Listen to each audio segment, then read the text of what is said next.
am Bailey, and today I'm going to be talking to y'all about my fitness journey and why I don't track calories or macros. Sometimes people say, oh, I overate, I think I'm going to go do extra cardio tomorrow morning. I'm going to go for a run. That's exactly what I used to do. If I ate a cookie, then I was going to do an extra 30 minutes of cardio the next day. If I had a rest day, but I treated myself the night before, wasn't a rest day anymore. I was going to work out. And that, for me, it was not healthy for my body and it was not healthy for my mind. I never let myself just be happy and enjoy myself.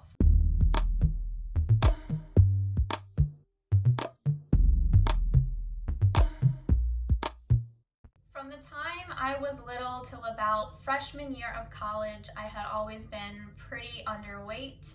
It wasn't something that I was doing intentionally. I just honestly never really felt like eating. It wasn't something that I ever thought about. The only time it was brought up to me was when I went to doctor's visits or when my parents mentioned it to me. It wasn't something I was doing intentionally because of a body image issue, but being underweight was definitely something that I struggled with. For years, I would go and see growth doctors. I don't know if that's what they're called, but that's what my parents always called them when they tell me about them. So my doctors would always give my parents tips and give me tips on things that I could do to gain more weight. And so with that advice came the suggestion of let Bailey eat whatever she wants to eat. And when I finally went to college, my first semester, I lived 2 hours away from home. So I was on my own and I did not make the best meal choices. I would go to the Domino's drive-thru. I had never seen one before, so the fact that they even had one next to my college blew my mind. I had full access to all the pasta and fries that I wanted, and I definitely lived off of that for a full semester. It was during this semester that I had a rocky relationship with my ex-boyfriend. I was going through a lot of stuff emotionally. I had a lot of anxieties, a lot of depression, and with all of that, I started kind of noticing that I was putting on weight. Now, keep in mind, putting on weight was something that my doctors wanted me to do, but at this point, I had put on enough weight to be in my average range. So around this time was the first time that I actually heard someone tell me that I wasn't skinny.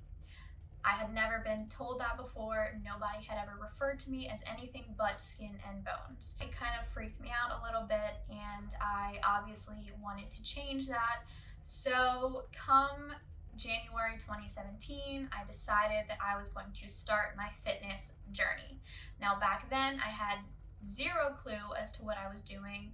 All I had ever heard was that if you want to lose weight, you have to do tons of cardio and you have to cut your calories, right? That's all anybody ever hears. So that's all I knew to do. So what I did was I found a BuzzFeed 30-day challenge. I did the challenge from the beginning of January till the end of January, and it was pretty much cardio based. There were a few weighted movements, nothing too extreme, and that hooked me. It was the end of the 30 days and I needed something else to do. So what did I do? Endless amounts of cardio. I constantly ran on the treadmill and I found Kayla Itzines, or however you say her last name.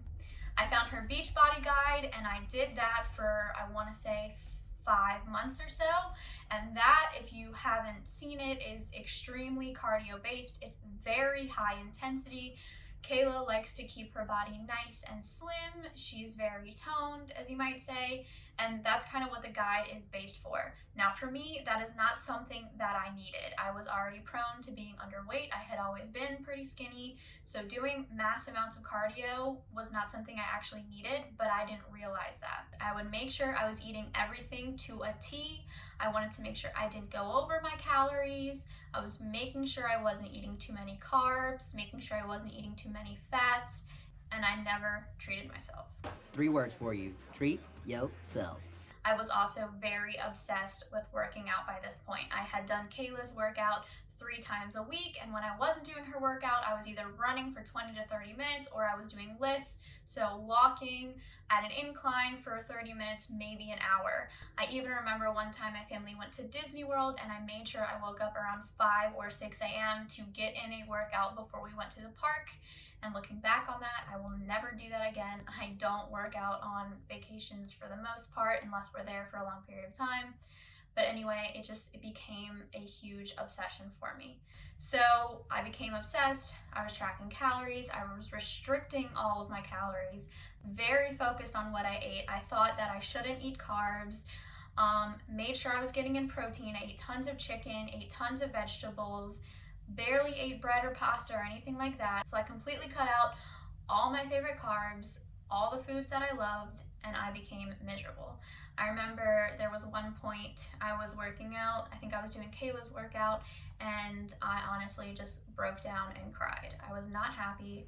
I wasn't seeing results. I was constantly hungry, and I didn't understand what was wrong for me. All that I had ever seen, and all that I think for the most part women are ever shown, is that you need to be skinny, you need to be doing cardio, and especially right now, all people ever hear is that you should not eat carbs or you should go on a low carb diet. And really, I don't think that's true. And I think that's what really messed with me back then. So I decided to do a little bit more digging on YouTube to find more workouts, and that is when I stumbled upon Whitney Simmons and Grace Beverly. They both worked out, they loved it, they looked great, and they did it through weightlifting. I was completely shocked that they could look that good and not really ever focus too much on cardio. They also made sure they were eating good. They treated themselves. Massages. Treat yourself. Mimosas. Treat yourself. Fine leather goods. Treat yourself. If they wanted a cookie, they ate a cookie. They didn't cut out carbs. In fact, Whitney posted all the time about eating Kodiak cakes, and now I am obsessed with them. And I was in shock. I wanted to do exactly what they were doing. And this was the turning point in my fitness journey, when I finally found that there was something that could actually work for me, something that could give me short-term goals to work for, such as building muscle, lifting heavier weights, adding in different weighted movements. I was so much happier, and I really have those two women to thank, because if I didn't find those YouTube and Instagram pages, I might not be where I am today. I started really getting into weightlifting and wanting to learn as much as I could, and I actually started seeing progress. I started eating more food. I kind of stopped restricting. I eased up on that. It took me a while, but I finally got to the point where I was happier with what I was eating.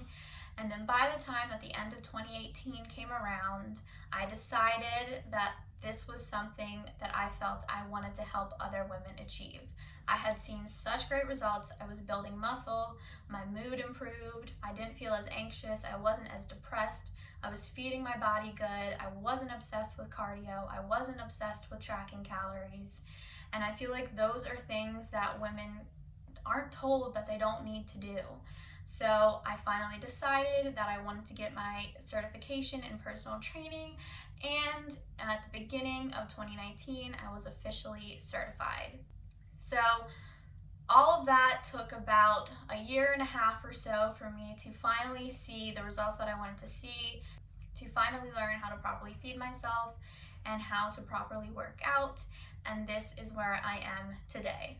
So I stopped tracking, and when I stopped tracking, that was when I started to see actual progress. If you're not tracking towards your proper goal, and if you don't understand how to track calories, why to track calories, and if you don't understand the macronutrients to look for, sometimes it isn't going to be as beneficial as you think it is.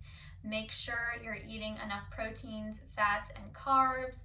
Make sure you're keeping in mind how much you're exercising. Make sure you're keeping in mind your goals, and don't undereat. So guys, I hope y'all enjoyed that video. That was my fitness journey. If y'all have any questions about diet, exercise, why I became a trainer, any questions about anything I mentioned in this video, please let me know. I would love to hear from you and answer your questions. I hope y'all have a good day, and I will see y'all in my next video.